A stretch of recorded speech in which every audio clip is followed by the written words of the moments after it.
Hello बच्चों, कैसे हैं आप लोग।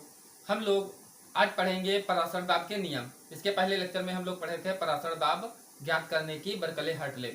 तो शुरुआत करते हैं। तो पराशर दाब के नियम में बायल वान ठाप का नियम, चार्ल्स वान ठाप का नियम कंबाइंड रूप आता है। तो सबसे पहले हम शुरुआत करते हैं बायल वान ठाप का नियम। तो बायल वान ठाप का नियम कहता क्या है, सुनिए। इस नियम के अनुसार स्थिर ताप पर किसी विलयन का पराशर दाब उसकी मोलर सांद्रता के समानुपाती होता है। तो क्या है, क्या इसकी डेफिनेशन, स्थिर ताप यानी कहे पर टेम्परेचर स्थिर रहना चाहिए। तो स्थिर ताप पर किसी विलयन का पराशर दाब उसकी मोलर सांद्रता के समानुपाती होता है। तो क्या है, पराशर दाब को हम P से प्रकट करते हैं। तो P समानुपाती क्या होता है, सांद्रता। समझ गए। तो इसमें क्या लिखना है, इस नियम के अनुसार स्थिर ताप पर किसी विलयन का पराशर दाब उसकी मोलर सांद्रता के समानुपाती होता है। ये हो गया। यदि, अब क्या है, यदि सांद्रता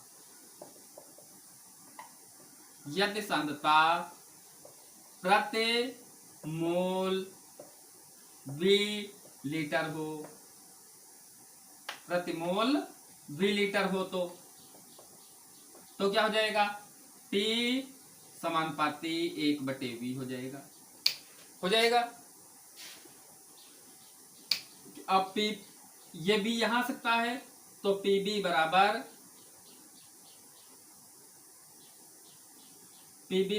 K आ सकता है, या हम यही रहने दें, इसी से लास्ट में निकालेंगे। तो क्या है, यह सांद्रता क्या हो, प्रति मोल वी लीटर हो, तो क्या है, सांद्रता C बराबर क्या है, C बराबर क्या हो जाएगी, 1/V। तो इसका मान रख देंगे तो C बराबर क्या हो जाएगा, 1/V। अब दूसरा नियम शुरू करते हैं, चार्ल्स वान ठाप का नियम। चार्ल्स वान ठाप का नियम।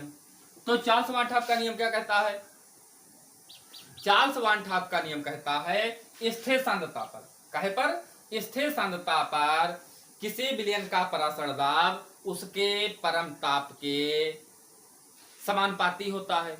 यानी क्या है, इसमें क्या है, स्थिर सांद्रता को स्थिर रखनी है। तो किसी विलयन का क्या है, पराशर दाब उसके परम ताप के क्या होता है, समानुपाती होता है। यह समीकरण हमारा दूसरा मिल गया। तो क्या है, बायल वान ठाप का नियम क्या है, स्थिर ताप पर किसी विलयन का पराशर दाब उसकी सांद्रता के समानुपाती होता है। सांद्रता 1 मोल प्रति मिलीलीटर हो, तो ये आ गया पहला। दूसरा, चार्ल्स वान ठाप क्या कहते हैं, स्थिर सांद्रता पर किसी विलयन का पराशर दाब उसके परम ताप के समानुपाती होता है। अब क्या है, ये समीकरण हमारा दूसरा। अब दोनों को हम मिलाते हैं, दोनों को कंबाइन करते हैं। तो क्या है, समीकरण 1 व 2 को मिलाने पर, दोनों को मिला दिया जाए। समीकरण 1 व 2 को क्या करने पर, मिलाने पर। तो हम मिलाते हैं, चलो यहां लिखते हैं, दोनों को मिला दिया जाए तो क्या होगा, दोनों को मिला दिया जाए तो क्या होगा। तो देखते हैं, पहला क्या है, P समानुपाती 1/V है। दूसरा क्या है, P समानुपाती T है। तो क्या हो जाएगा, P समानुपाती T/V आएगा, यही तो आएगा। पहला समीकरण दूसरा मिला दिए, तो P समानुपाती T/V। ये V यहां सकता है, तो क्या हो सकता है, PB समानुपाती T हो सकता है। अब क्या है, मान लिया समानुपाती हटाते हैं तो कोई स्थिरांक का हम लोग प्रयोग करते हैं। तो क्या हो जाएगा, PB बराबर RT। हम जहां R क्या है, जहां R स्थिरांक है, क्या है, स्थिरांक है, जिसका मान 0.0821 लीटर वायुमंडल प्रति डिग्री और प्रति मोल होता है। तो आर क्या है? स्थिरांक है जिसका मान क्या होता है? आर क्या है? हमारा गैस स्थिरांक है जिसका मान 0.0821 लीटर वायुमंडल प्रति डिग्री प्रति मोल होता है। ये सूत्र हमारा क्या आया? पीबी बराबर आरटी। ये हमारा 1 मोल के लिए आया। अगर n मोल के लिए करना है, n मोल के लिए क्या हो जाएगा? क्या हो जाएगा? पीबी बराबर n आरटी। n क्या है? हमारे मोलों की संख्या है। n क्या है? हमारे मोल हैं। इसको अगर हमारा ग्राम में भार दिया हो तो मोल हम लोग जानते हैं, शुरुआत से जानते हैं, मोल बराबर क्या होता है? ग्राम में भार बटे अणु भार। तो क्या हो जाएगा? पीबी बराबर W/m/RT। n बराबर क्या है? मोलों की संख्या। n बराबर क्या है? n बराबर मोल की संख्या है। तो ये क्या हो जाएगा? मोल बराबर क्या होता है? ग्राम में भार बटे अणु भार। मोल बराबर क्या होता है? ग्राम में भार बटे अणु भार। तो मोल बराबर क्या हो जाएगा?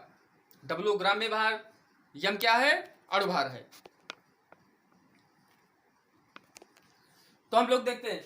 तो इसमें क्या है? P क्या है? परासर दाब, V आयतन लीटर में, R गैस स्थिरांक है, T है परम ताप। T क्या है? परम ताप। W क्या है? ग्राम में भार, m क्या है? अणु भार।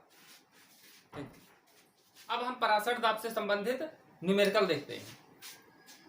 क्वेश्चन क्या कहता है? 15 डिग्री सी ताप पर 5% गन्ने की शक्कर का परासर दाब ज्ञात करो। इसका अणुभार 342 है। तो हम लोग अभी सूत्र निकाले थे। क्या निकाले थे? पीबी बराबर W/m/RT। यही तो निकाले थे। तो पीबी बराबर W/m/RT, यही तो अब क्या है? ये ज्ञात करना। तो हमें क्या है? 15 डिग्री सी टेम्परेचर कितना दिया है? 15 डिग्री सी। तो इसको केल्विन में बदलेंगे। डिग्री सी को केल्विन में जब बदलते हैं तो 273 जोड़ देते हैं। वैसे होता है 273.15, लेकिन हम सुविधा के लिए 273 ही जोड़ते हैं। तो डिग्री सी को केल्विन में बदले तो 215 में 273 जोड़ दिए तो हमारा कितना आ गया? 288 केल्विन। आर हम लोग इसके पहले देखे थे कितना होता है? 0.0821 लीटर वही वायुमंडल प्रति डिग्री प्रति मोल, प्रति डिग्री प्रति मोल होता है। ये तो गैस स्थिरांक का मान इतना होता ही है। पी क्या है? पी क्या होता है? परासर दाब। ये ज्ञात करना है। पी परासर दाब। डब्ल्यू कितना है? 5%। 5% परसेंट तो सभी लोग जानते हैं। परसेंट कक्षा 2 से सब लोग पढ़ते हैं। परसेंट का मतलब क्या होता है? 100। तो यानी क्या है? बिलियन होगा 100। तो विलेय कितना होगा? 5 ग्राम। 5% का है विलेय कितना होगा? 5 ग्राम। विलेय कितना है? 5 ग्राम। अब परसेंट का मतलब क्या होता है? और आयतन इसका कितना होगा? 100 में 5 होगा तो आयतन क्या होगा? 100। लेकिन आयतन हमारा कितने होता है? अभी बताए थे कि V हमेशा लीटर में होता है। तो इसको 100 को लीटर में चेंज करेंगे, 100 ml को लीटर में चेंज करेंगे या ग्राम को किलो, तो कितना? बटे 1000 हो जाएगा। 100 को अगर हम क्या करेंगे? लीटर में कन्वर्ट करेंगे तो क्या हो जाएगा? बटे 1000। तो क्या हो जाएगा? 0.1 लीटर। अब क्या है? यम कितना दिया है तुम्हारा? अणुभार कितना दिया है? अणुभार को यम से प्रकट करते हैं। यम कितना दिया है? 342। अब हम रखते हैं, पुट करते हैं। तो P गुणे V कितना है? 0.1। W कितना है?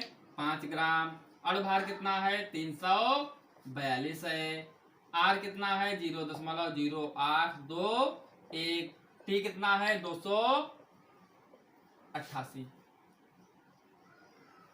अब क्या आ जाए, P बराबर 5 गुणे 0.082 288 बटे 0.1 ये नीचे चला जाएगा और 342 ये हो जाएगा।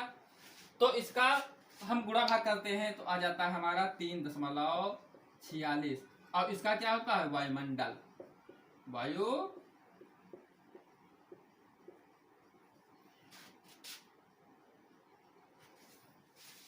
दूसरा क्वेश्चन देखते हैं हम, क्या कहता है, एक पदार्थ का के 45 ग्राम प्रति लीटर घोल का 20 डिग्री सी पर पराशर दाब 3.2 वायुमंडल है, विलयन के स्थिरांक ज्ञात करो।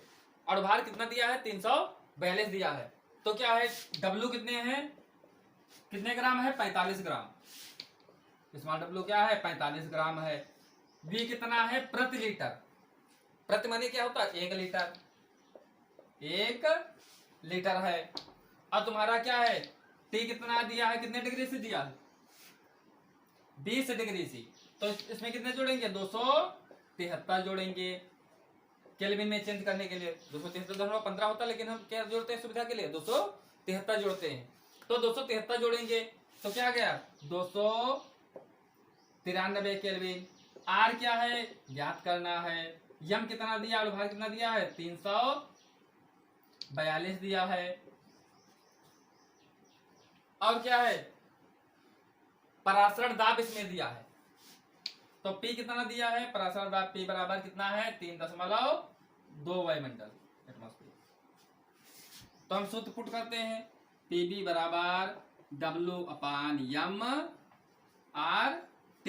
तो P कितना दिया है, 3.2, ये कितना है, V है 1 लीटर, W कितना है 45 ग्राम, यम कितना है 342, आर निकालना है, टी कितना दिया है 293। अब क्या है, तिरछी गुणा कर दें तो आर बराबर क्या हो जाएगा,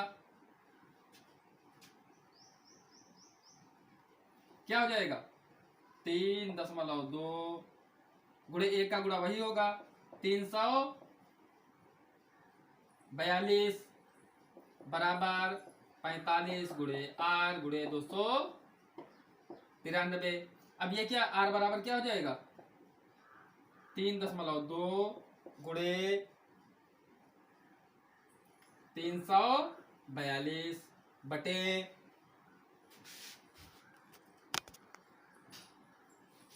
क्या हो जाएगा, ये 45 कहाँ जाएंगे, 45 गुणे 293। अब क्या है, इसका हम गुणा भाग कर लेंगे, क्या कर लेंगे, इसका गुणा भाग कर लेंगे। तो कितना आता है, इसका गुणा भाग करने पर आ जाता है हमारा लगभग 0.083 वही लीटर वायुमंडल प्रति डिग्री और प्रति मोल आ जाता है।